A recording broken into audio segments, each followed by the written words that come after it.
got the cornfield calm, Midwest tone, but he's spitting facts like a dog with a bone. Lanky frame, fire-haired, eyes on the case, breaking down the game in the darkest place. Sports scores to murder boards, Hoosier logic cuts like swords. From Friday lights to chalked out lines, this redhead's brain rewrites the lines inside the Hoosier mind, where the stories twist and stats unwind. He's a legend in flannel, mic in hand, digging deep where few can stand. From touchdowns to crime scenes raw, he's got the truth in every draw. Yeah, step in if you dare to find what's brewing inside the Hoosier mind. He'll talk Pacers, Colts, or Colts on trial. Hoosier humor with a devilish smile. He's that redhead sleuth with a box of clues. Takes your headline, breaks the news. With every stat and every scream, he's painting portraits in your stream. Don't blink, he'll tie it tight. From game night wins to murder flight. Inside the Hoosier mind, where the facts hit hard and the lines are blind. He's a ginger ninja, smooth and slick, cracking cases play by play quick. From courtrooms to the hardwood floor, he digs for more than just the score. Tune in and don't rewind, you're deep now inside the Hoosier mind.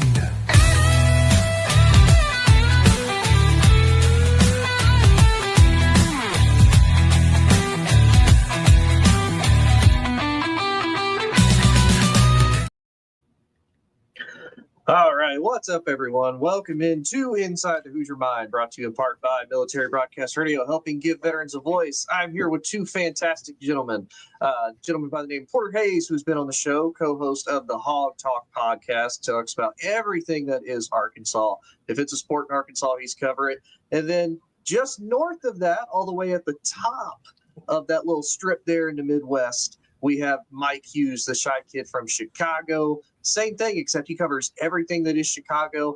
I don't know about the whole state of Illinois, but at least the important part of Illinois that is Chicago. That's what he covers, at least. He don't go south of Kankakee. No, it don't happen, brother. I will not talk ILL football, nothing. It's I already got the Bears letting me down. I can't have another Illinois football team.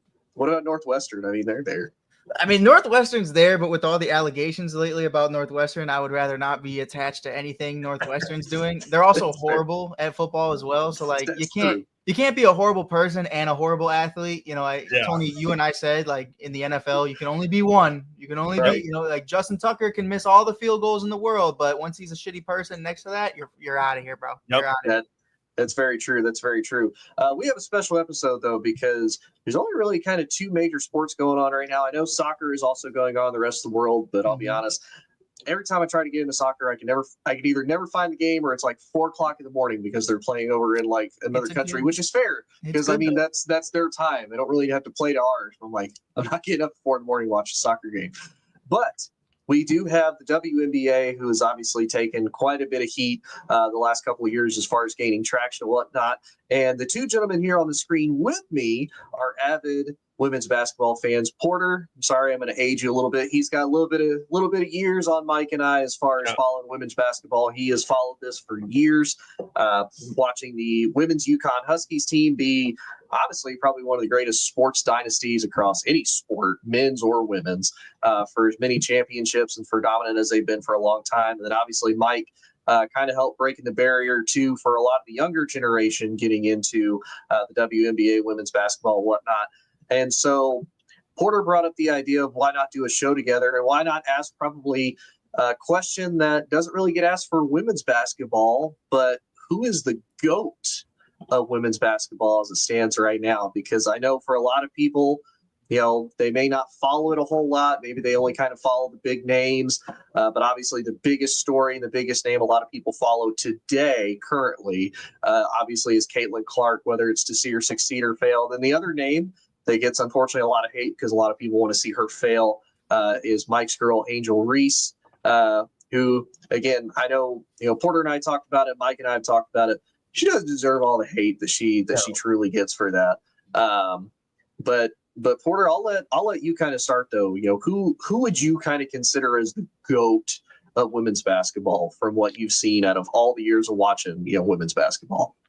You have to go back, and I'll preface this of saying it was very unfair that the WNBA got started after people like, Lisa Leslie in their prime, Reggie Miller's sister, name is just freaking not even coming to my mind right now. But when you go back to who you think is the GOAT, and I'll start on the college level because I know there was a lot of people that automatically was saying Caitlin Clark was the best college player ever. Mm-hmm. And I am going to be a little biased on this, but I've been a UConn fan since '96. I've seen the greatest come out. And it's hard for me to sit there and put somebody as the GOAT who's never won a national championship over somebody like Breanna Stewart who's never lost a national championship. It's hard for me. And everybody wants to say, well, you had this and you had that. How many other teams have won 4, 12? UConn's won more national championships than any collegiate, D1. They surpassed UCLA this year with their 12. But, you could go, Diana Taurasi, Sue Bird, all of those. When you look at the GOAT, Breanna Stewart has had a superb WNBA career. But when you're looking at the GOAT, you got to go back to the beginnings and the career of like Diana Taurasi of the GOAT. You can't crown somebody as soon as they come in the GOAT. What do you think happened to LeBron? They come in, he automatically was given these things, and now we're seeing all this when you had Michael Jordan there the whole time. So, and I think that's what irritates me because I've been following this for so long. Casuals are coming along and they think women's college basketball started 5 years ago. Mike, I know you were one of the up-and-comers of trying to get the women's game, but I still want to have the reality check of guys. There was people. Kelsey Plum was before Caitlin Clark. I seen her style. That's what I convey Caitlin Clark's game to is Kelsey Plum. She was doing the same thing at Washington. And the reason why you didn't see it, you didn't have the social media hype. You didn't see that. But she was doing the same thing, logo threes, shooting it 20, 30 times a game. That's what gets me is in her complaining and lack of defense. She doesn't play a lick of defense at all. So it's hard for me to give someone a GOAT when I gauge a GOAT by you look at Michael Jordan. Best on the offensive side of the ball, defense side of the ball, 10 out of your 15 years. You're the GOAT. Yeah. There's not it is not even close. Yeah, and I think that's kind of the interesting thing too when you look at how people measure the GOAT status at that, because you got to think with some athletes, and I'll compare it to football with Tom Brady. He has the 7 rings and he basically has all the statistical to go along with it as far as who he would be, who considers him the GOAT and whatnot. And if you look at it from both an NBA and a WNBA standpoint, and even collegiate, like you said, is it the amount of rings that you won? Were you undefeated as far as getting a national title? Did you even win a national title? For Caitlin, she obviously got the all-time scoring leader for the NCAA, passing, Pete Maravich for that record and whatnot. And he did it without a 3-point line, though. Give that man a 3-point line, and that record would have been untouchable. Right. So, it is interesting, and it's not to dismay that she's not good. She didn't do impressive things, but you're right. It is weird how people kind of define their definition and their senses of the word the GOAT and whatnot. Mike, Porter brought up your boy Michael Jordan as far as being the GOAT, and I don't disagree. Yeah. Because again, we've seen LeBron. He had to go create super teams and whatnot to get there and make all these massive trades. For you. Like Porter said, you kind of started following women's basketball kind of coming up and up. So you've seen a lot of the newer generation of people and whatnot. But I know you also do your research too on a lot of these people. And you even talked about Kelsey Plum being, one of the original GOATs for people to watch, people to see. Same with, Sue Bird, Diana Taurasi, who I think holds just about every WNBA record there is currently right now. She's a 3-time collegiate champion with UConn. She's also a 3-time WNBA champion with the Phoenix Mercury as well. But Mike, in your opinion, who do you consider the GOAT of women's basketball? Yeah, I mean, growing up in Chicago, we caught a lot of early games of Elena Delle Donne and obviously Sylvia Fowles and so many greats that came before them. But CP3 is always going to be one of them dogs for me. Getting to work with her, getting to interview her over the years when she was in Chicago with James Wade was a lot of fun. Candace Parker easily is one of the GOATs to me. Obviously, you could look at a Maya Moore too, but the one thing about Maya is she only has that one MVP. Candace has a couple. They're both sitting at, I believe Maya has 6 All-Stars, and then you have Candace who has 7. But I do think, to Porter's point, I'll twist his words just a little bit. I think it's okay if a current player in the league is the GOAT. I think sometimes you can have that in real time. And I think for me, you just have to wait and see how it all folds. And that for me is A'ja Wilson. I think A'ja Wilson, after this season or going into 2026, could be regarded as one of the greatest women basketball players of all time. And when I look at A'ja Wilson, I see Michael Jordan, the way she moves, the way she is able to defend, the way she just backs down everybody in front of her. She's been incredible. She's about to make her 7th All-Star appearance, which ties Candace Parker. She's won, 3 championships already? You're already tying her up with individuals like Maya Moore, Candace Parker, and so many others. She's done it all. Rookie of the year, defensive player of the year. She's won everything at every single level. So when I look at someone who you talk about as the GOAT, Maya Moore definitely is in one of those conversations. Obviously, a prolific scorer. To your point, Porter, like, man, watching Maya Moore in college, watching her college highlights is incredible. And if you haven't done that already, I know it's not in like 4K, 5K television, but like it's good hoops at the end of the day. And Candace has been incredible as well. The only thing is that Vegas championship, it just sucks because she just wasn't able to be healthy for that run. A lot of people don't give it to her, but you're on the roster. You know what I mean? But I think A'ja, when it's all said and done, will be regarded as the GOAT. When you look and Candace Parker, you bring up, and I've watched that rivalry with Pat and Gino, and coming out of Napersville, my dad was stationed in Kankakee when she was at Napersville. So, there's a little connection there of following her because they were there right up the road. You look at how she came into the league with the hype and she delivered. Again, when we're talking about the recency bias and the casual fans who have hopped on the Caitlin Clark train, she is a great player, but they're forgetting the people who become before her. And again, that's what I loved about Jordan the most, is he remembers the people that came before him. He paid homage. And you look at Candace Parker, she reminds me of Kobe because the killer mentality, and she went out there and wanted to kill people.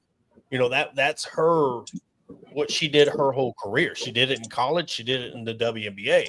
And my GOAT thing is, who did they fear when they stepped on the court or the boxing ring or the golf course? You got Tiger Woods, Tom Brady, Muhammad Ali, Mike Tyson, Michael Jordan, and people aren't fearing Caitlin. They know she's really good, but they're starting to catch on to she has no mid range.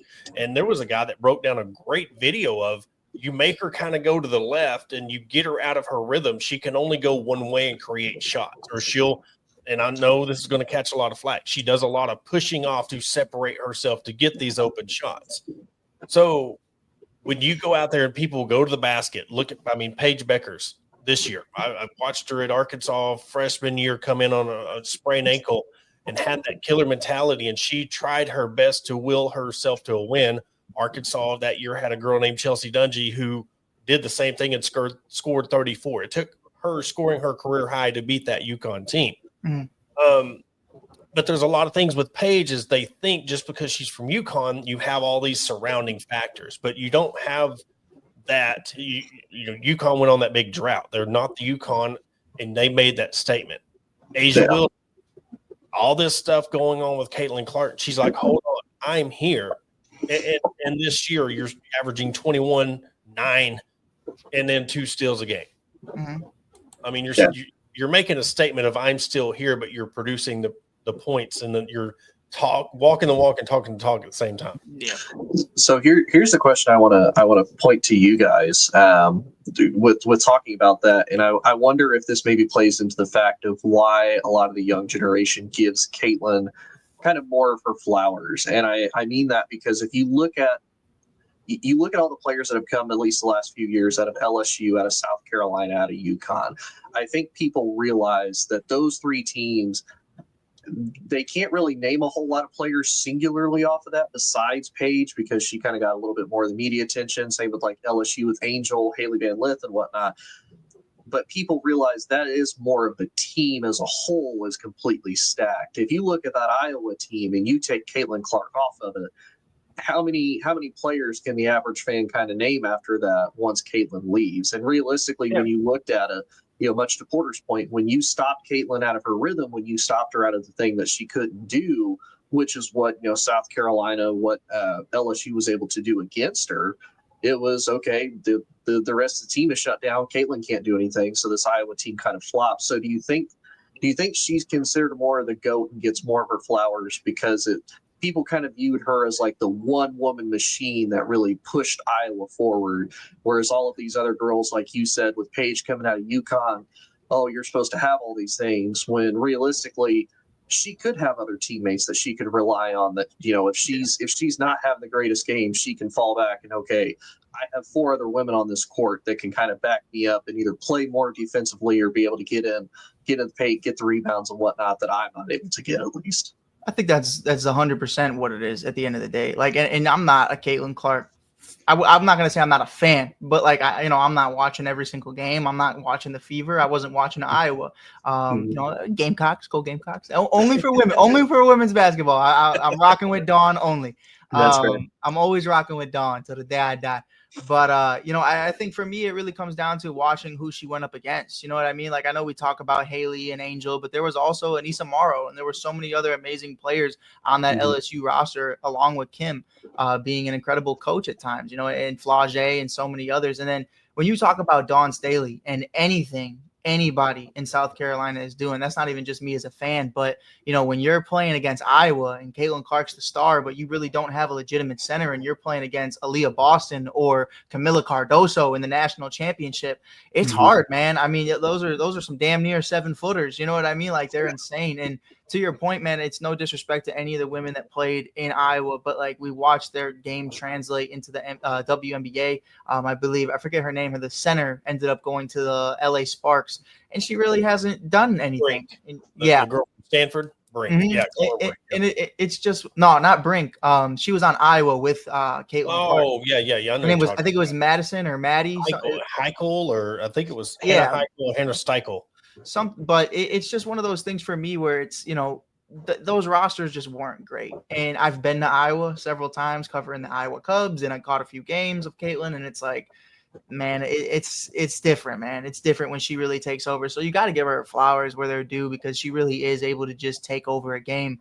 That conversation really turns into like an NBA style for me, where it's like, are you Kobe or are you James Harden? Because, there's levels to that, to where it's like, Kobe always said James won't win a ring because of the way he plays. And it's like, I wouldn't say it's because of the way Caitlin plays, but it's the way she's had to play throughout their collegiate career, just because you could pass the ball as much as you want. If your teammates can't hit their shots, they're not going to hit their shots. You know what I mean? So it would have been crazy if you would have got a Caitlin Clark to South Carolina and you would have saw Camilla and Caitlin, or maybe she goes to LSU and you would have saw Angel and Caitlin. Like, I'm loving what we're seeing right now between her and Aaliyah Boston, because Aaliyah Boston is having a career year and she's turning it up. So like, that, the fact that she has that running mate is like really cool and really special, because this year during the playoffs, you'll find out, can you win with this type of play style?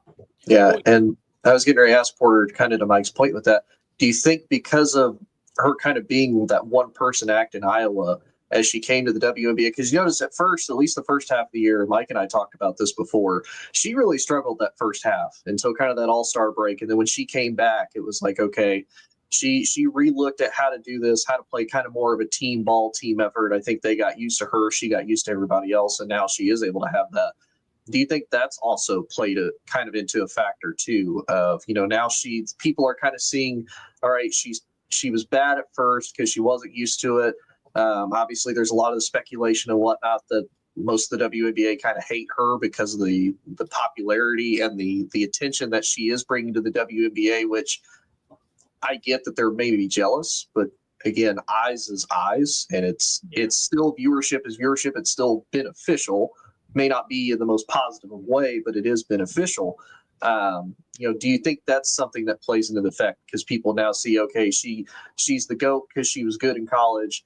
Now she's adapting to the WNBA. She's making it work and she's being successful. I give you 2 words: underdog and rival. She was the underdog. Mm-hmm. You look at UConn, you look at South Carolina. Why they hated them just like they hated Alabama football. They hated Patriots. They hated back when I'll go back to my era. They hated the Braves and they hated the Cowboys because they were always good. Mm-hmm. So now you have this underdog coming up who's doing it all on her own. But, it's almost like, yes, she does a lot on her own, but yet you're discrediting everything around her. You're making it about her and not, and everybody's like, oh, the Fever, they don't have this team around them. You had the Rookie of the Year the prior year. Yeah. I mean, you look at tonight's game, they don't have her, and you got Mitchell scoring 32, Aaliyah Boston scoring 21, and then a girl out of Arizona, Ari McDonald. I mean, another beast. You have to have, but they don't want to see that. They only want to see her. Mm-hmm. And so the thing is, she's popular, and that's fine. Be popular. And it would almost be like with LeBron James, he was so popular, then automatically saying he's the greatest thing since sliced bread as soon as he comes into the league. That's why I have a problem with it. I hate her fans more than I discredit like her being the GOAT because they want to automatically crown her as the best ever. When I've watched this game, I've watched the WNBA since its inception. I've watched the comments dominate 3 in a row, 4 in a row. I've seen swoops and, all of it. So, but yes, with social media now, everybody can jump on a bandwagon like that. It's so quick, and she is the new hot thing, and that's fine. That's cool. Be popular, raise the awareness of the WNBA, raise the productivity and the viewership. I'm okay with that. Yeah. But hold it when you're saying she is the best to ever do it. She wasn't the best to do it in college.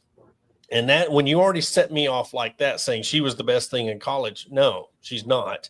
Right. And it transitioned to the WNBA. Oh, she's the best when you got Asia Wilson, and then you have people, Maya Moore, Candace Parker did the same kind of thing her rookie year, won Rookie of the Year and made the playoffs. She won MVP her rookie year. I think a lot of people forget about that too. Yeah. So that's the thing. You're discrediting and you're disrespecting the people that came before you to give her flowers. And that's what drives me away from it. Here's what I want to ask you though, because I think it's like, and Tony knows I'm not the biggest LeBron fan in the world. I do watch LeBron. Growing up in Chicago, the Derrick Rose days, we hated that man with a passion, like our whole heart. Joakim Noah, ain't nothing good about Cleveland, and to this day there still isn't. But I think when you look at a person like who was on LeBron as soon as he came into the league, and you fast forward 20 years later. I think they had a good, running bet with him too. All-time leading scorer, has a 20-plus year career. So I think it's to me, it's completely okay for individuals to say, I believe this person will be the GOAT. It's different when you start to say they already are the GOAT. Exactly. You know what I mean? Exactly. And that's like the standard. Like Breonna Stewart, absolute animal. And I want to give Caitlin her flowers because Tony knows I rarely do. A lot of beef with the Sky and the Fever. So like over the last few years, we've had it. But with Breonna Stewart, man, you're looking at a 4-time national champion in college, but only averaged 17 points per game. The difference between Caitlin and Breonna was Caitlin averaging 28 points per game, 8 assists, and just being able to do it, having 7 rebounds a game as well. I mean, like when we talk about the game changing and evolving, like that's a point guard doing that. And to be able to damn near average a triple-double, scoring 28 points per game, Porter, just as well as I do, you could watch a million college basketball games, both on the men's and women's side. Sometimes they don't even crack 100 points. You know what I mean? So you're cracking 30. Sometimes those are 30 balls, 40 balls from Caitlin Clark. Like I will give her flowers. Like I understand the winning wasn't there, and 2 championship losses is it's a telling sign of, okay, it's either they didn't give her enough help or this style of basketball will not win you a championship. And that's where kind of like the James Harden conversation comes in, where it's like, 20 years from now, the stats are going to tell you she's one of the best to ever do it. Look at James Harden. The stats will tell you he's one of the best to ever do it. But when you really put winning in that conversation, it's why he'll never be in the Dwayne Wade conversations or the Kobe Bryant, the Michael Jordan conversations as the best shooting guards in the league, because he just never won anything flat out. You know what I mean? And I think that for me is where, with a lot of Clark fans, man, let them win a championship, man. You'll never hear the end of it. You know what I mean? Like, well, and you can add another one. You can add Russell Westbrook to that conversation too. Yeah. You look at averaging a triple double. You do all this scoring. Allen Iverson's another guy too. Allen Iverson, you can throw a lot of people in there, but when you look at this era of basketball, and this is what a lot of people don't realize. We had 2 NBA games where they missed 75 threes in one game. Yeah. Okay. The amount of threes that are being shot now, Caitlin's averaging 13, 14 threes a game. That because that is what she is used to. I mean, I think that. No, she is averaging 15 shots a game, 8, 9. So you're shooting 9 to 10 threes a game. Yeah. Transition to a lot of it. It's the Curry League is kind of how we call it. It's exactly what it is. So yes, oh my gosh, you're leading. But when I go back to the whole points and stuff like that, you go back to Kareem. Who said Kareem was the GOAT when it come to the points? Until now, James he adds to his legacy with the points. Now they're wanting to throw that as a detractor over a metric on why he's the GOAT. You can't just say, well, I'm the best at this. I mean, Pete Maravich, he was one of the all-time leading scorers, but nobody's seen him as the greatest. Right. And I don't even, you could put a gun to my head. I don't think I could tell you who the greatest college male basketball player of all time is. It's that hard. Yeah. I mean, some of the greatest to ever do it didn't even go to college. You know what I mean? Like that's LeBron, true. Kobe, they didn't go. Mike went for just a few years, and it was like. But his college career wasn't that good. It was when he was pushed. Yeah. He wasn't even the best player on his team. Mike wasn't even Mike. Mike was an athlete. Yeah. That's what I'm saying. Anybody, there's probably 10 people, 15 people you can say, well, they're the best male college basketball player. But you look at Jimmer Fredette, then you look at Adam Morrison, you look at Dan Dickow, you can go all the way back to all these people. JJ Redick, score. Steph Curry did that. That's how he got noticed. But nobody sees them as the greatest. But you see that transition of they were an offensive player, they were electric. That means popularity, but there's a difference between popularity and how great you are when it comes to being a player. Yeah, and I think too, and y'all can tell me what you think. At least from what I've watched, at least on the men's side here recently, it doesn't seem as though there are that many male stars that are separating themselves from the rest of the pack. Like, to me, really, the last 2 probably names I've seen people like separate themselves from the pack that I at least remember off the top of my head is Zion just a few years ago, because you could just tell it was like, okay, yeah, Zion is playing head and shoulders above everybody else. And then kind of with Cooper Flag, but all honesty, like even watching it was a little push. It was a little push. Yeah, because even watching, I'm like, I'm not like I don't disagree, but I'm not seeing it as much on the court. Like if you look at you look at Florida when they were running, it's like nobody is like, oh yeah, this dude is leading Florida. It's like no, the whole team of Florida is going there. Same with Auburn and whatnot. So I think that's the other thing, at least with the men's side, within the last 5 or 6 years, there's like no clear cut forward front pack leader of like, man, this guy is it.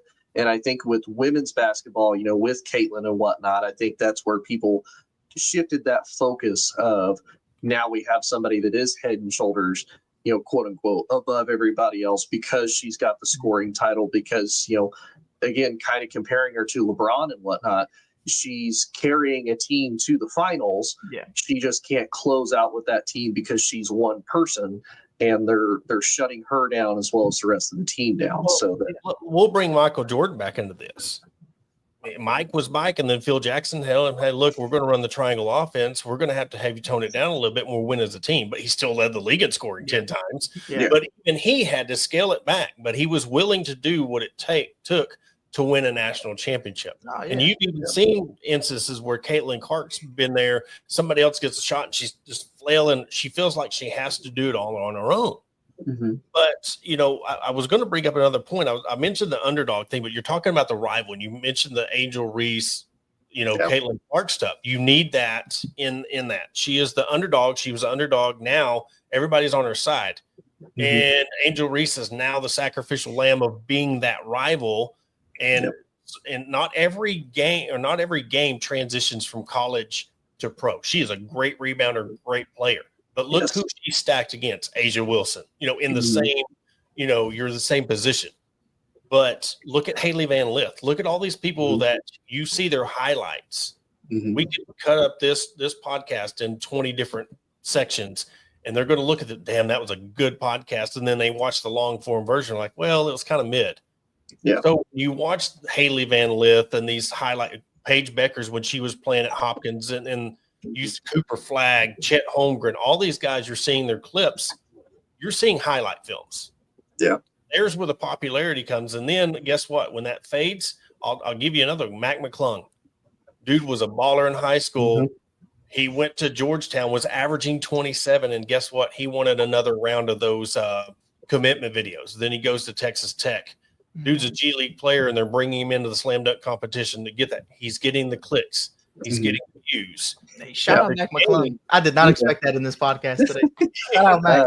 But it's the social media era. That commitment video. They want to jump from team to team, and you're talking about nobody in college separating themselves because they're not staying with the program long enough to develop. That's true. To have that. And that's what I was getting ready to. And you kind of leaned into it, so that was great transition, by the way. Because that's what I was going to kind of ask when you mentioned rivalry and whatnot. And I think this is also, like you said, with Caitlin being the underdog. This is where I get confused, because I understand the rivalries. If you look at anything from college, professional, you have those rivalries. Mike's a Bears fan, so the Bears, the Packers, that's probably one of those heated rivalries of all time in professional football and whatnot. You can even make the same argument for the Cowboys and Washington.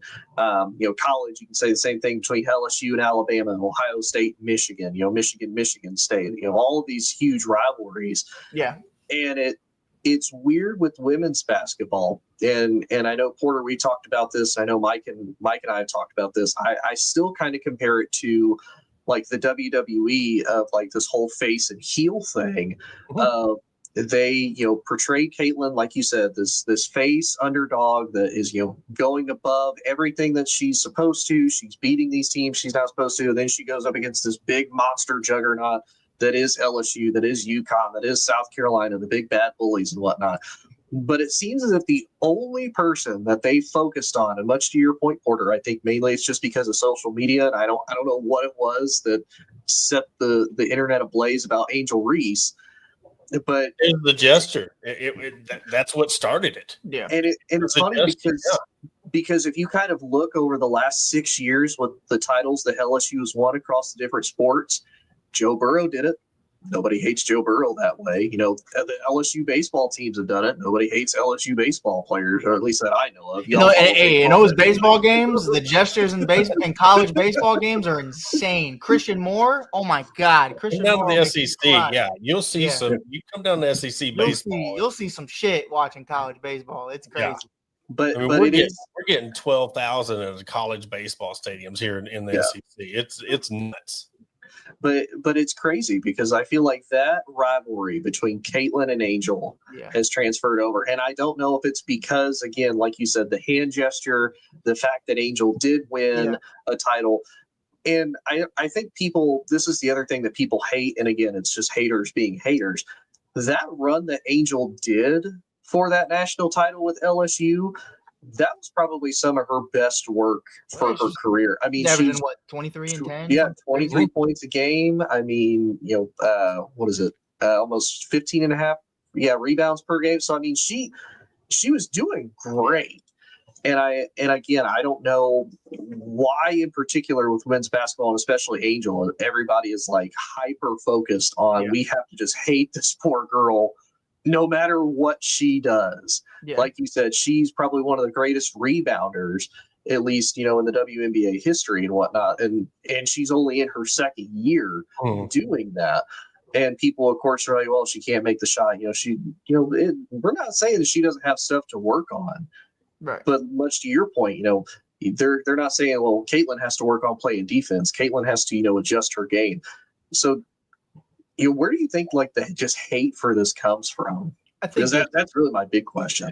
For me, it was especially just like working in media last year and over the last 5 years in the W. Is what I experienced last year was nothing close to anything I had ever seen before in the WNBA. It went from 3 or 4 guys calling me lame for covering the WNBA to 100,000 people just bullying one individual. Like I want to make it a point that Camila Cardoso also beat Caitlin Clark in the national championship and is also on the Chicago Sky. So I don't want to hear it being about a rivalry or it being because it's Chicago versus Indiana or Caitlin versus Camila, because they don't treat Camila the same way they treat Angel whatsoever. No. And Camila also has struggled not in similar ways to Caitlin, or not Caitlin, Angel, but in her own ways as well. She hasn't translated to what she once was in South Carolina with Dawn. She wasn't really that dominant at South Carolina. She was not like an Asia Wilson at South Carolina. Like, again, covering the SEC, she is very good. But when you're talking about dominating, she's more laid back. She's more quiet. Now she'll get in your face if she has to. Right. We've seen she's valid for sure. Like she'll go to war for any of her teammates, and she was the kindest person I ever met, but like piss her off and like watch the fire explode. So I loved seeing her be able to get after it. But to that point of like Caitlin versus Angel and why it's not Caitlin versus Paige, which is probably what the conversation should be since they're even similar positions. You have that conversation about Angel, and I talked to Tony about this a multitude of times. The majority of it's going to be racism. And that's just what it comes down to at the end of the day. And people can feel how they want to feel about that. But as a white man, I feel like I can openly say there's a lot of shitty other white men in this world. And that's just what it is. Racism comes in all colors, all sizes, all shapes, and whatever. But, I feel like that was their excuse. Exactly what you and Porter said about like the hand gesture. It was their excuse to attack her because, oh, look, she's a bully, or we're doing this because that. Nothing anybody has said about her is valid. There's no validation for the comments that she's been going through and the things she's been going through. That weirdo that was trying to get on the team bus last year, I think that was in Washington. I forget where it was, but like to get after her and Kennedy Carter, like that was fucking weird.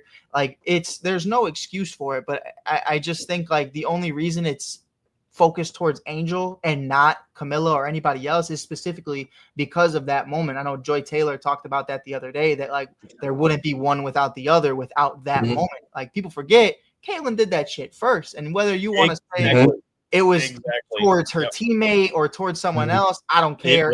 Angel saw it and she remembered it and she kept the receipt. Who Caitlin Clark reminds me of, and you brought the WWE into it. And I've watched wrestling for a very long time.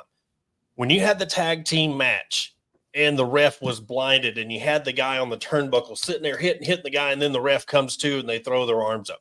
To me, that's Caitlin Clark. She'll do the subtle things and then throw her hands up like she did nothing wrong, or a scapegoat of, that's the thing. She has the benefit of the doubt.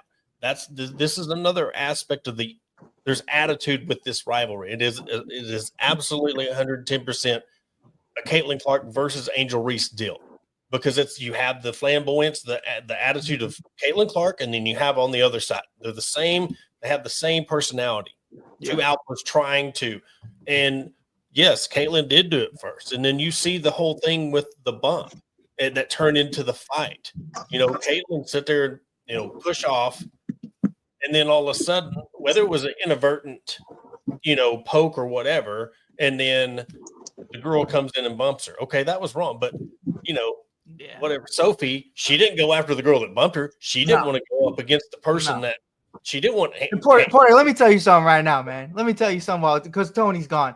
When I worked there, shout out to my dog because her and I still talk all the time. Kalia Copper and I used to talk so much shit about Sophie Cunningham because Ka and Sophie got into it in the WNBA finals just a few years before when she was still in Phoenix. Like Sophie Cunningham is a pest. She gets after it, man. I love Sophie for those reasons. If she's on your team, you'll love her. If she's not, you won't. But like the idea of her being an enforcer is insane to me. It's not what it is whatsoever. She's not a Patrick Beverly. She's not a Draymond. Like she's a pest. But like it's for the moment, because you see her jersey sales sold out right after that moment. But look, now you're averaging 5-4. No, so now we're gonna bring Sophie into like the Angel Reese conversation. Yeah. It's okay. We're going to have all this hype with Sophie. We're going to get on her side and jump on her bandwagon. And, she was this Taekwondo, and now we all want to be Sophie Cunningham fans. Yeah. She's averaging 5'4" and 0.9 in one steal. And so it's a double standard of look at this. She scored 5 points tonight. Yeah. Yeah. And to that point, like last year watching, and again, it was a very different situation because of how it ended and why she's playing in Mexico currently and why she hasn't gotten another opportunity because she's had these problems everywhere. Kennedy Carter was averaging over 20 points per game last year. She was an absolute beast on the court. And what a lot of people don't talk about when that Indiana Fever game took place, nobody saw Caitlin Clark throw an elbow towards Kennedy Carter's head prior to her hitting her. And Kennedy, if you know Kennedy, you know Kennedy. And that's how Kennedy's not going to take that shit. Like Kennedy is going to stand on it. And that's a big part of why she hasn't worked out in other places because sometimes that happens in house. And she's like who was the dude that Latrell Sprewell type, a lot of talent, but you're getting your own way. When she played for Texas A&M, a reporter mispronounced her name and you could just see the fire. You could see, a short fuse. She's on defense all the time. You cannot deny her talent. I've watched her. Again, in the SEC, I've watched all these players for the past 5 years covering Arkansas. And, yeah, she was one of those. Right. Then you go Austin out of Ole Miss and then the girl, Ryan Howard from Kentucky. Then you have the girl from Tennessee. You see all these talents, but they get to the WNBA and it's like they're used to being stars. Now you got to be a team. But you go to that point, though, to where it's like Sophie Cunningham, it defends Caitlin Clark, and she's a hero, and she's top in jersey sales. Kennedy Carter does that for Angel Reese, and everybody on social media is calling her a thug or calling her the worst things in the world and saying she doesn't deserve to be in the league, and she should be – I heard some people say she should be arrested for that hit on Caitlin Clark. And I'm like, it's a fucking basketball game, brother. Like, I've played basketball in Chicago my whole life. I'm taking at least 2 or 3 elbows on the court every single Sunday. Like, that's what it is. Yeah. None of these people played a last point in 21, so I don't want to hear nothing about it. No, come on, man. Like, and plus, to be fair, too, to kind of compare it to like football. How many times have you ever met the person that like he just talked like for example, actually perfect player to compare it to. Look at Phillip Rivers. How much did Phillip Rivers used to talk trash on the field all the time to guys? And they're all the time they're like, Phillip Rivers is the absolute worst trash talker. And there's so many defensive guys like, I just want to hit Phil. I just want to hit Phil in his mouth. I want to hit him as hard as I can. Yeah. And I think what it is because of the fact that it is Caitlin. And like you said, the fans, the media, and everything has propped her up to kind of be the golden child. You can't touch the golden child. She can talk, she can talk all the smack, all the trash that she wants. Yeah. Nobody can say anything. But if somebody else does, no, it's not cool. It's not professional. That just blows my mind. But I will say I wanted to throw in real quick about the whole Sophie Cunningham thing after that. And I sent the picture to Mike, and I don't know if you saw it, Porter. There's like a picture. I don't want to say it's like a boudoir photo, but she's in kind of like a swimsuit and whatnot. Like she looks good for what it is. And the Indiana Fever captured it. This is our defender. And one of the top comments was, imagine them doing this with Draymond. And then it's just like this AI generated picture of Draymond with like a massive dumpy. And I'm just like, it's true. Yeah. She's Draymond Green. Yeah. Because Draymond, he jumps on that bandwagon with the team that he was with, and he acts like, yes, he played defense. He did all this stuff, but he was very, like Dennis Rodman was very humble about he went off the rails. But when it was time to clock in, it was time to clock in. He's one of those, he has to say that he's great. He has to say that because he wants to feel like he was just as important as Steph, Clay, and that's his whole thing. So that you get that is now they have something to jump on and cheer for because it is. And that's the social media world we live in. Anything that they can say that – and look, I'll say this. I was, when we talk about Caitlin Clark and giving her flowers, she needed somebody to step up.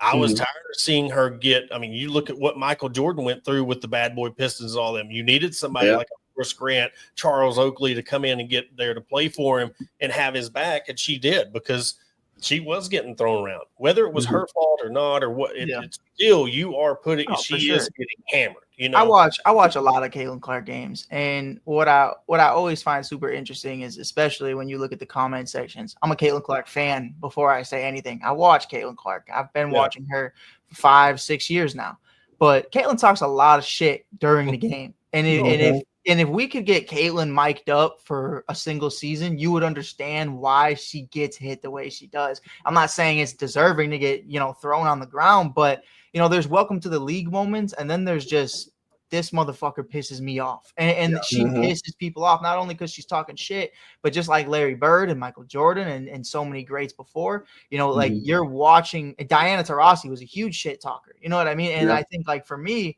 it's not only are you talking shit, but you're scoring in my face too, and people are tired of it. And I think that's why she, everybody thinks it's because they hate her, or they you're not the sacred and the leader of the league, like you're not going to save the league. Like, it's not about that. It's just about Caitlin talks a lot of shit, and I think people get tired of it. Now, last year when I heard the body of Angel Reese hit the floor after Alyssa Thomas just body slammed her, or you saw, Caitlin Clark get hit by Kennedy Carter, like those are different circumstances where it's like, that's just egregious. There's no place for that in the game of basketball. But it's like, at the end of the day, man, if you watch Caitlin Clark, like it makes a lot of sense. Larry Bird used to shoot a 3 in your face and be like, fuck you, and go back to the other side. But dude, Larry, listening to like some of the guys talk about Larry Bird's trash talk, it was just hilarious. Like diabolical. He's like, why you got the white guy guard me? What? Larry, what? Like, no, why you got the white guy guard me? No, get him out of here. Sleep, because it's going to be a long day. And that's what I want the NBA to get back to.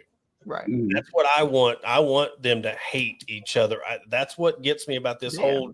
I just see now, for those who cover the NBA, the Oklahoma City Three's back together in Houston now. You have Russ and KD now back in Houston, but yes, it's that buddy system. It's like, no, I want them to hate each other. It's like I don't want them to like each other. You said Russ went back to Houston again?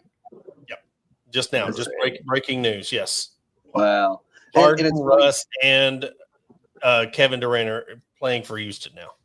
Wait, so Harden went back too? Yeah, I mean, look at this. Make sure it ain't fake news, so we can clip this out. But it may. I think Harden's still over there in LA. LA, with the Clippers. But I mean, Russ is a free agent, so Russ could do whatever he wants. Yeah. But I do think, too, much to y'all's point, because I kind of forgot to say it as I was last talking.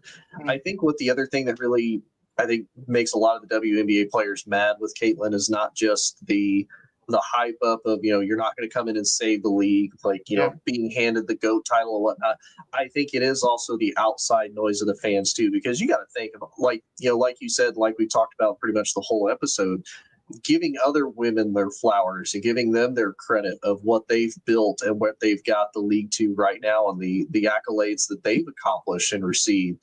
And you've got this girl that comes in, not saying that she isn't good, but, she comes in, she's put on a pedestal. Then you've got all the outside fans talking about how great she is and how much. And it's like, to me, that's probably an extra little bit of motivation. Not only are you talking smack on the court about how great you are, but now I got to listen to, thousands of people chirp the same damn thing when they don't even know who you are. And I got to listen to it. So that, to me, that's just extra motivation for you to just get hit in the mouth. Like that. That's just extra motivation for it to happen, in all honesty. For sure. Yeah, you got to earn your flowers. I'm not saying that she couldn't become the greatest ever. Yeah, I think she could. Pay your dues. Yes. Even when, Mike, he come out of the Olympics and they were like, he is the greatest ever. He never treated it like he was. And he 2 3-peats in a row, he went away from 2. But there's nothing, again, that's one hill. Me and my co-host last night were saying that's one. You cannot ever tell me that he is not the greatest. And 80% of it has nothing to do with his accomplishments on the court or points. It was his mentality. He wanted to break the other. It was like Arnold Schwarzenegger when it come to how he went in bodybuilding. He wanted to get into other people's minds and break them down mentally and then kill them on the court. And that's what he did. I mean, this was so crazy. He had to make up lies in his head to motivate him to win. Yeah. Yeah, and honestly, I think you could probably even make the same argument for Kobe. And I think, and it kind of sucks that it took Kobe passing away for them. I think for people to realize how truly great Kobe was, and I think that's why he moved up on so many people's, Sure. all-time top 10 list. Because I think for a lot of people, they always considered him in the top 10. But he maybe wasn't ever top 5, and then unfortunately after he passed, they moved him up to top 5. Tony, there's only one guy, and me and you worked at ASAP together. There's only one guy that stayed the same. He did the whole time. Pride has hated Kobe Bryant his entire life, and he will continue to. But he's a Celtics now fan, that so they're that makes sense. discrediting him. Who was it recently was discrediting? It was Gilbert Arenas. Like, I mean, some things he says you can say he's spot on, but people think just because if he has one good take, his other 10 are good when they're all trash. I mean, they have you got these hot takes, and he's sitting there calling Kobe a sidekick. That's very, very, very disrespectful because you're taking away the work ethic. You heard the Gordon Hayward, I think it was the one that went out to ball, and he was wanting to work underneath Kobe, and he was like, come to the gym, and he showed up an hour. It's one of those work ethic type deals. Right. It's very discreditable. Now everybody wants to break down people to think that they're raising the case of someone else. I mean, the point is so low as saying Michael Jordan was lying about his 48-inch vertical. Okay, so if that was it was a stat, it was a freaking NBA combine type metric that you're throwing in there. So you're now going to use that to say he's not the greatest ever.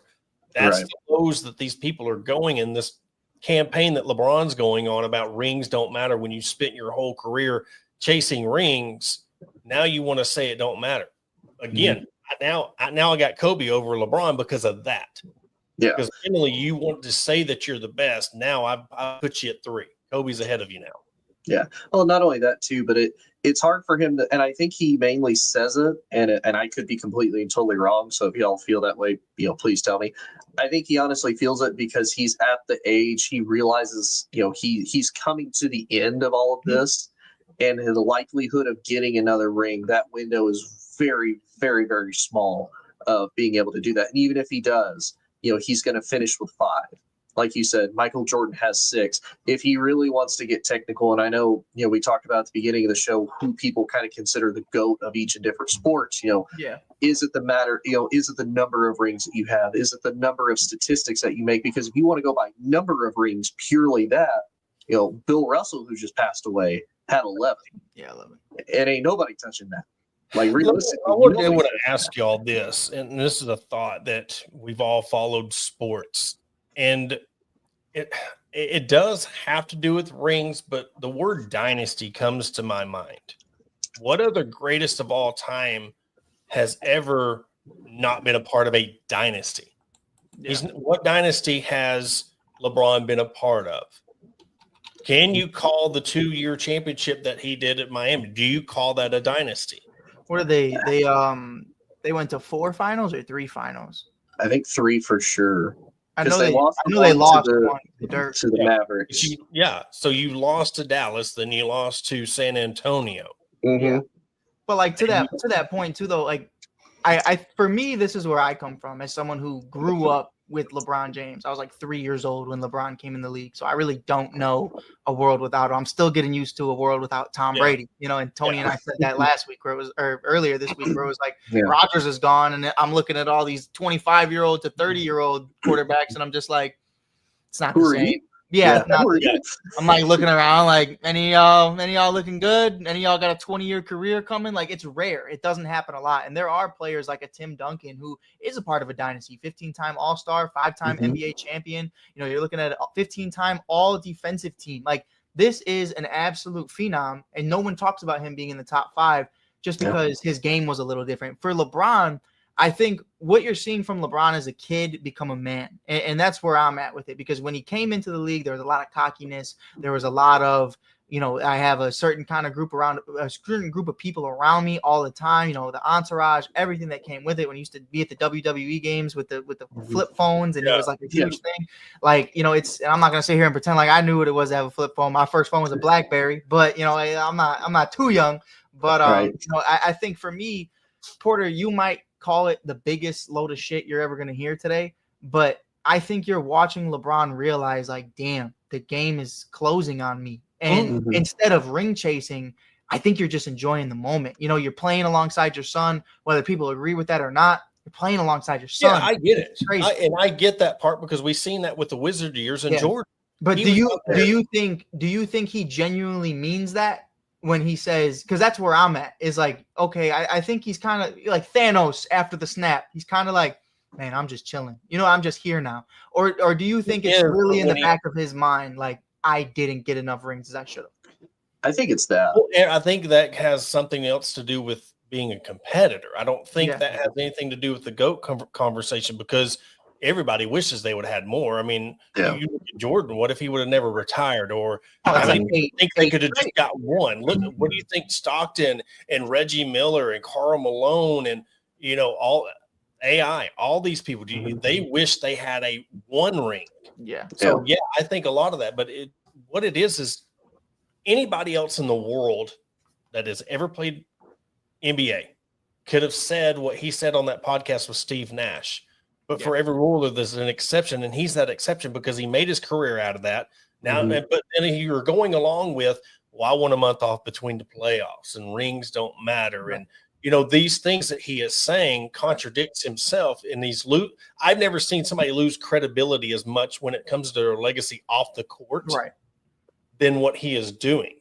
Yeah. And it's not a hater thing. It's legit. Yes. But I think he's starting to realize that he don't know how to handle it.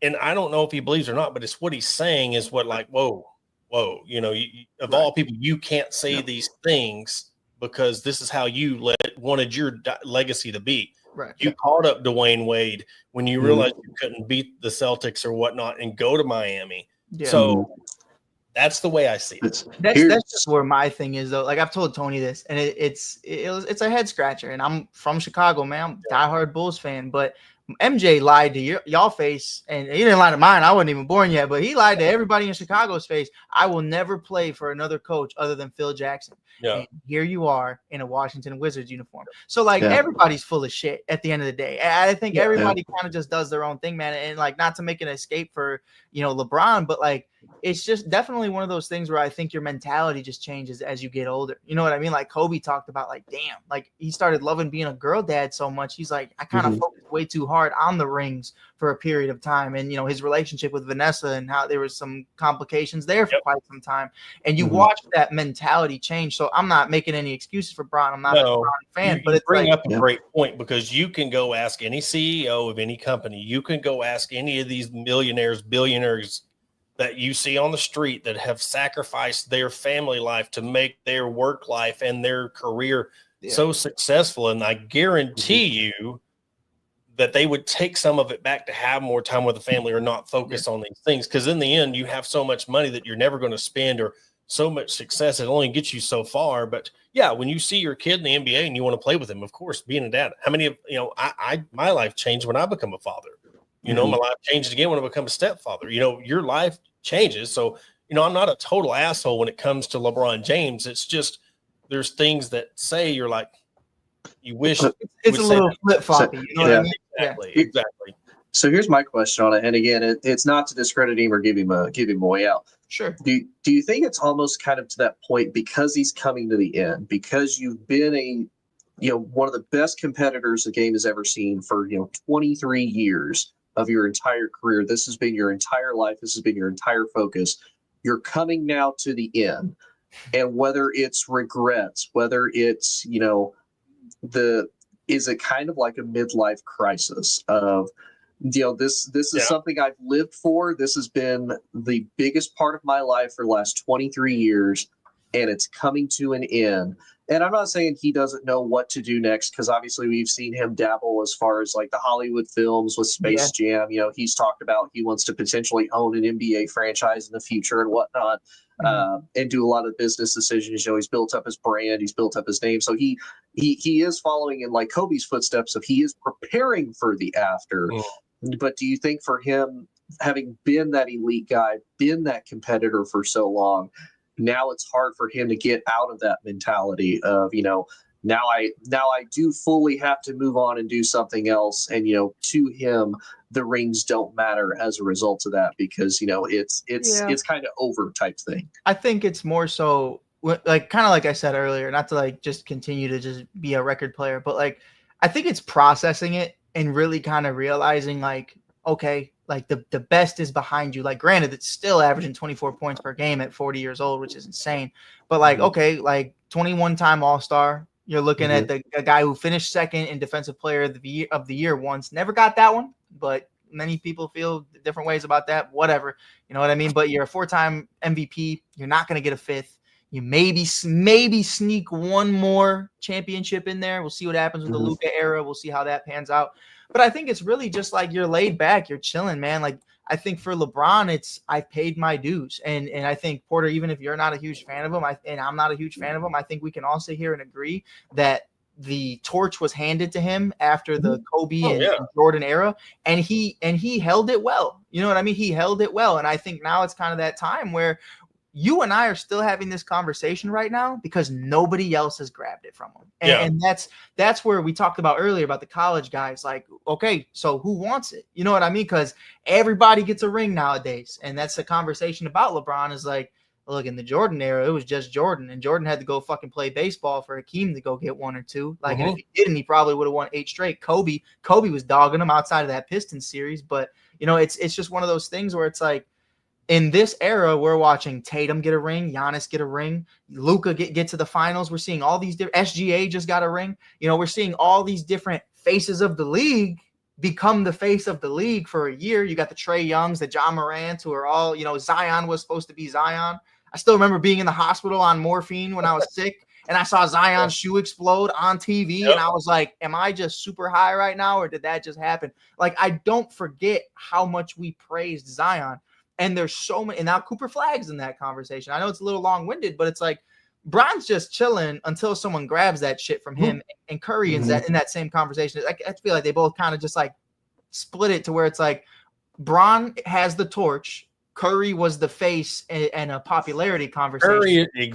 Curry was the face. So who's taking it? You know what I mean? Yeah. Who's taking those roles? And if you had to tell me today, not to switch your question, Tony, like, I think that's where Bron's like, hey, man, it's mine till one of y'all take it. So who's taking it? And I couldn't tell you.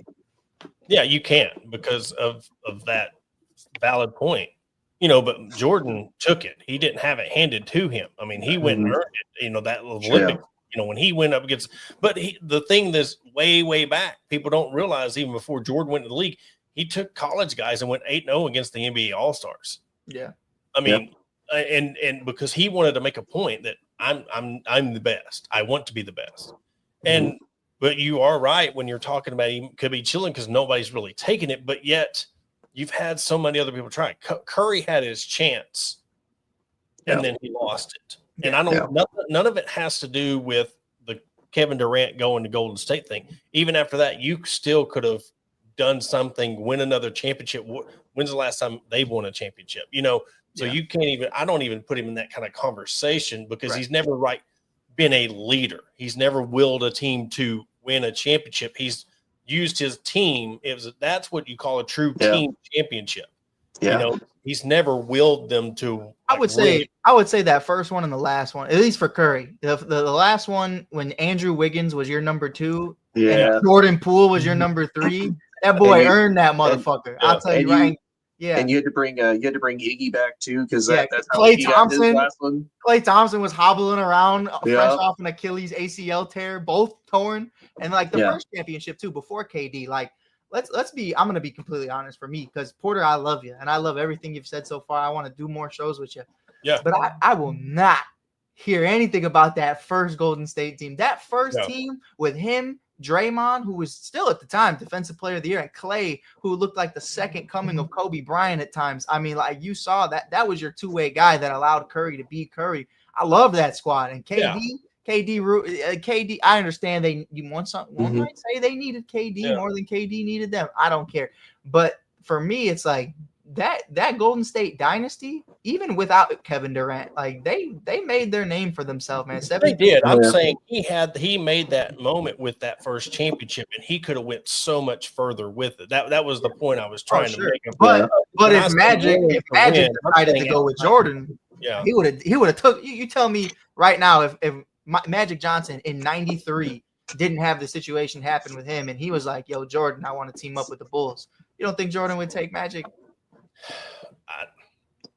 I don't know. I really don't know, because to get inside the head of Michael Jordan, I don't think so. I don't, because he wanted to be the guy. And anytime, and the reason why I say that is anytime someone else come up and they said they were the greatest, put me on Danny or who was Dan Marley, put me against Clyde Drexler. You know, he made a point that, oh, you're saying he's the next me, or you're saying he's on my level. I'm going to show you why he's not. So I don't think he would have. And this is just pure basketball trying to get inside of his head. I don't think he would have, because, you know, he was, and it's everybody's saying, well, Jordan never beat a 73-9 team to win a championship. He was that. Yeah. I mean, you look at they won 72 championships. You look at the point differential between the number 1 and 2 guy. All of his 6 championships are in the top 10 of that list. Yeah, all of them. Yeah, I think if we go inside the mind, it's just a lot of slot machines. Exactly. Probably. Yeah. I mean, you got to give him credit. He's been such a successful businessman post. Again, and I think that's the other thing, and we might also kind of end it with this. We'll see. As far as the GOAT conversation, especially on the NBA side, not just on the court, but what does the GOAT look like off the court? You know, look at the empire and the brand that Jordan has built for himself. You know, his brand is on college football teams. You know, his brand is on the NBA team. You know, he owned the Hornets at one point. You know, you look at Kobe. Kobe's the same way. You know, he built his brand. He built his empire. LeBron James is doing the same thing. You know, do you think that also kind of incorporates with it as far as who is the GOAT, because of not just what they've done on the court and, you know, cementing their legacy, but now off the court, and we're still talking about them. And, you know, Jordan hasn't played for, you know, over 20, 30 years now at this point, and we're still talking about him. And I know Kobe and LeBron are obviously more recent. You know, Kobe, you know, before he passed, had just retired and whatnot. LeBron will more than likely, barring anything tragic, hopefully not, will still be around for a good hot minute. We'll still probably be talking about LeBron for years to come. I'll say this real quick, and a lot of it has to do with them bringing Jordan back for the commentary. And I'll tie this into the WWE again. The popularity and the viewership's down, so they're bringing Jordan back. Mm-hmm. Look at the WWE of, you know, you were talking about LeBron and trying to take these championships. Well, who's the top dog in the WWE right now? They're having to bring John Cena back. They're having to bring Gold. They're having to bring all these older cats because it's not there. You had Roman Reigns and his little allegiance there for a little bit, but it never took on. So you're having to bring your nostalgia back to bring it. And so therefore, yes, LeBron's waiting for the next guy, but yet he's taking the NBA down with him because there's no popularity anymore with it. And now you're bringing Jordan back to do commentary, and you're like, oh, my God, it's like watching College Football 25 come back out again. The hype now is like, oh, my gosh, we hadn't seen this in so long. Mm-hmm. That's another reason why he is the GOAT, because it's like, you know, you have all these stars in the NBA. Now we're going to bring the guy back. Yeah. And we're going to see what happens. That's where I was kind of with it, too, is like, you know, and again, like to Bron's point, like Bron's 40 something, you know what I mean? So like the league still asking him or expecting him to average 20 points per game, I think is taken out for granted a lot. And same with Curry. You know, you start to saw Curry in this past year, and maybe a little bit towards the end of 2023. It's like, you know, the shots aren't falling as consistently as they once were. And like Curry's in his mid 30s now too. KD, you know, Russ and Derrick Rose just retired this past year, and that broke my heart. You know what I mean? Like there's a lot of guys who really held the torch at different times who are starting to say goodbye. And the reason you bring Jordan back is, you know, say LeBron retires tomorrow, Porter. Like, what are we talking about? And Tatum's out, Halliburton's out, all these guys are out. So what's the 2026 season really look like once LeBron, Curry, and KD aren't playing anymore? And like, that's really the question. So, you know, I think for me, Tony, a great question that'll never be answered is Kobe on and off the court, because you saw him start to become a vocal speaker. You saw him right dear basketball, I truly believe I would be seeing him at WNBA games as a head coach or a part of the coaching staff with Gianna at some point, had that tragically not happened, because that's kind of where it was leaning. You saw him a lot more in the WNBA space. He always kind of was involved. You'd But have bought a a lot team. more. Yeah. He'd been big because Gianna I wanted a believe big UConn fan, and she would have been in the league. Yeah. Yes, he would have been. That gives me chills because, man, that's one of those that gone too soon. Yeah. You never know what would have happened with that. Or even like I met Dwayne Wade before, at a Chicago Sky game, because he decided, I'm not going to own the team, but I want a stake in the team. It could have been that simple. You know what I mean? And like LeBron, I'll give him his flowers, on and off the court, already made $1 billion in his career. The movies, he's building some balls for kids in Cleveland. Like, that's incredible too. Jordan, on the court, it's there. Off the court, not so much. And I think that's just Jordan as a person, though. You know what I mean? I think Jordan didn't fuck with all of the cameras in his face and everybody just following his day-to-day life. Like, it's a different world back then where, everybody was just kind of stalking you or being like weird. You know what I mean? Like, it's interesting. We had somebody in Chicago. You ever see the 23 Gates? And it's his old mansion that he's no longer in. Somebody snuck in there and like broke in and was playing basketball on the basketball court just a few years ago. And it's like, he hasn't been there in years, but like somebody still wanted to do it, and like, it's crazy when you talk about on and off the court. Yeah.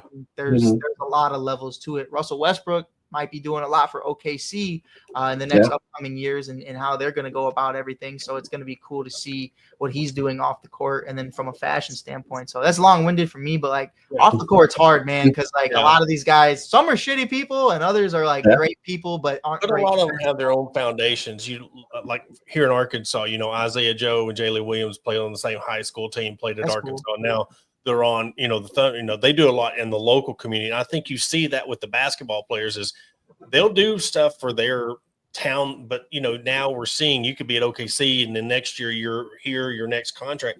They always give back to their communities. They always and there's a lot of grind that goes into an NBA player, really remembering where they came from. So you'll see a lot of it on the local level of their foundations and stuff. So it doesn't get publicized as much because it's on a local level where they're from.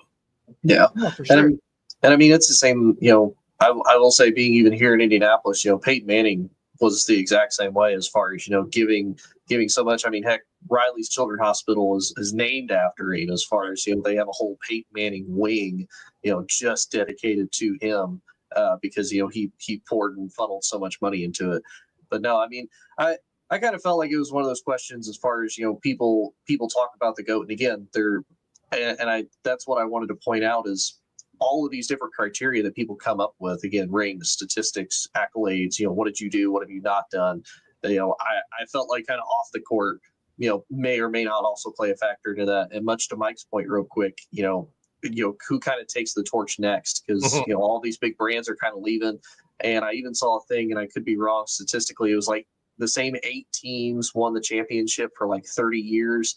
And then here in the last few years, you've had nothing but a parity of different teams be winning it. So, what does that do for the NBA? Because again, you don't have those singular like stars really anymore, kind of carrying it. You're going to see more of that because the NIL transfer portal. You look at the AAU circuit. You're playing with this team, then you go to a prep school, then you go to a college, and you go to another college, then you go to another college. Well, then you go to the NBA team. The 2 guys that got drafted that are griping about where they're going. They've never been held to a contract. Yeah, Bailey from the Jazz. And the kid from South Carolina that got drafted to the Raptors. Both of them were like boo-hooing about a $30 million contract. And I'm like, no, that kid, I feel bad for that kid. The Raptors kid, I think he was just happy. He was like, they caught him. Oh, they took it out of context. Okay. He was like, fuck. Like, he was just so happy to get called. I say I hadn't heard about that. Now I heard about Bailey out of Rutgers. Yeah, he was like his agent's like, no, we don't want to go to Utah. And Utah's like, you're getting drafted. You're bad, brother. You're right. Get ready to You're going to get a lot of great players in the NBA. You're not going to unless something changes. You're going to get a lot of great players. That's why we're seeing this. Yeah. It's hard to build an elite player because the mentality of what it takes to get to that Tiger level, Jordan level, Muhammad, to get to that level. I don't think any of these players had that in their switch. I don't think they have it Well, to get to that level. What I'm seeing, and this is just me watching the NBA as a fan, what I'm seeing is a lot of old heads teaming up to try to get one last run out of each other. Yeah. You see Curry and Butler and Draymond are trying to do it. You know, we Mhm. saw KD, Kyrie, and Harden try to do it. Now you see Harden and Kawhi trying to do it. PG tried to do it with Embiid. What I love to see right now is from a guy like Kevin Durant, who says, Amin Thompson's pretty nice. You know, you got Jabari, who's nice. You got Alfred Sengun's very nice. A young core in Houston. All you need is one of the best scorers of all time, who's won 2 championships, 2 finals MVPs.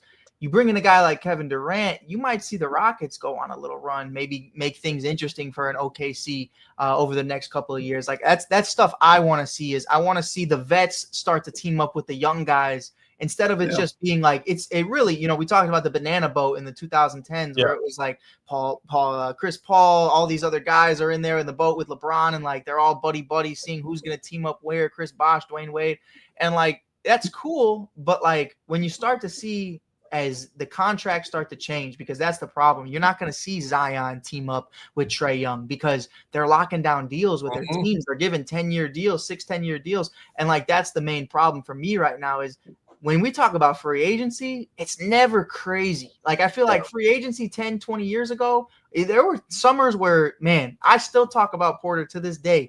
The Chicago Bulls, the youngest MVP ever, and Derrick Rose. You have Joakim Noah. You bring in Kyle Korver. Okay.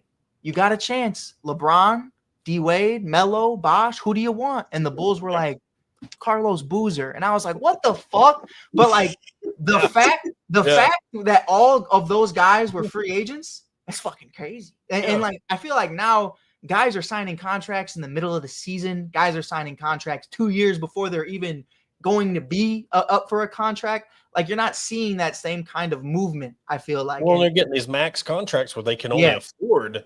And you can't say no. You're not going to say no to the only team that said no. I mean, Dallas had an opportunity to give Luka $300 million, and they were like, "Fuck that." I still to this day believe that's the reason he got traded. Tony, I know, or this is a very long episode, so I'm sorry. No, y'all are good. Hey, but I'm yapping. We've come in and took his episode over and trashed it, so we apologize for all the hate and the. I'm not sorry for nothing. I'm not sorry for nothing.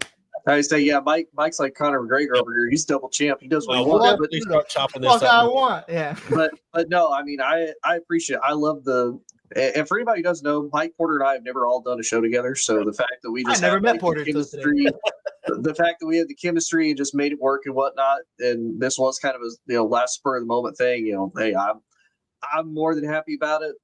All the time in the world. I love the fact that it's a great quality episode. I love doing shows with both of y'all. Separately, and would definitely love doing shows with y'all together and whatnot. Porter, Porter, let everybody know where they can find you if they want to hear anything. Hawg talk. Mike, in case you don't know, Porter is also he's kind of a house divided because he roots for Arkansas, but he also roots for Clemson. Yes. And I know he used to root for. Mike is kind of an old Clemson fan, not as much anymore because he really liked Trevor Lawrence. That was his boy. Trevor Lawrence for fan. Let me get the camera. I am branded. That's what I like to see. Look at that. That's my true. Son's got autism. So Branded. Yeah. That's the Bears. My son, he's got autism, and I told him if he got me a Special Olympics medal, I'd get him a tattoo. So I got the autism puzzle pieces in the Clemson Tiger Park. You got an Olympic medal? No, Special Olympics. But still, that's it's hanging right up there. How many he got? I've got 3 up there. Hey, it's 3 more than I ever fucking got. So more than LeBron. LeBron could never. We'll definitely chop this up, man. I had a great time. Tony, that was crazy. You don't think you got away with that shit? I heard what you said. You leave LeBron out of this, brother. Always fucking LeBron with y'all, man. He could never. We out here talking about the Special Olympics, having a good time. Like that's so incredible. You wanted to get that last jab in. Here's fucking Tony. Fucking LeBron James couldn't get a Special Olympic medal. Like, what the fuck? Like, a shopping event there. I think he fit right in. Yeah, right. Ooh, right. But so Porter, where can everybody find you if they want to follow you? Good anywhere. The Hawg Talk, the HAWG for licensing reasons. We tried HOG. We got a cease and desist on that. So it's HAWG TALK. We're all over the place. TikTok. YouTube, Twitter, Facebook, all over the place. So you can find us there. We go 2 shows a week, Mondays and Thursdays during our summer series, but our main show is Monday nights at 6:05 and Thursday nights at 6:05. So we appreciate you having me on for the second time, man. And we'll definitely do this again before football starts up. Oh yeah, for sure. And of course, Mike, where can everybody find you, good sir, if they want to know everything Chicago? Man, I'm right here, man. I'm on inside the Hoosier mind. You can check me out. You see me here. I'll be around. I'm on vacation right now, man. I'm waiting for All-Star break for baseball. I'm tired, dog. A little sabbatical. I need a sabbatical, brother. I can't. I'm tired. I get that. And of course, you can always follow me here on Inside the Hoosier Mind on just about all social media and whatnot. And of course, you can also follow all the great veterans and all the great podcast hosts here on the Military Broadcast Network as well. There's a QR code right underneath Mike if you want to scan that, learn a little bit more about MBR Talk, learn about the other great veteran podcast hosts and whatnot as far as giving advice, stories, anything like that you want to learn about. And if you don't want to scan the QR code, or if you're not watching it on video, you can always go to mbradio.us to be able to find that too. Again, I appreciate both you gentlemen coming on. Absolute blast. We will for sure have to do it again because this is a great time. Appreciate it. Hope everybody has a great weekend. Hope everybody has a great night. If I don't have another episode, hope everybody also has a great 4th of July. Celebrate America being, America and freedom and whatnot. And it's been an absolute blast, guys. Hope everybody has a great night. Ladies and gentlemen, thank you for tuning in to Military Broadcast Radio. As we wrap up today's show, we want to remind you that the podcast of today's episode will be available right after we go off the air. So if you missed any part of the show or want to listen again, be sure to check it out. And remember, we're here to support and honor our veterans. Your stories and experiences matter, and we are committed to giving you a platform to share them. That's right. We're here to give our veterans a voice. So don't forget to catch the podcast and stay connected with us.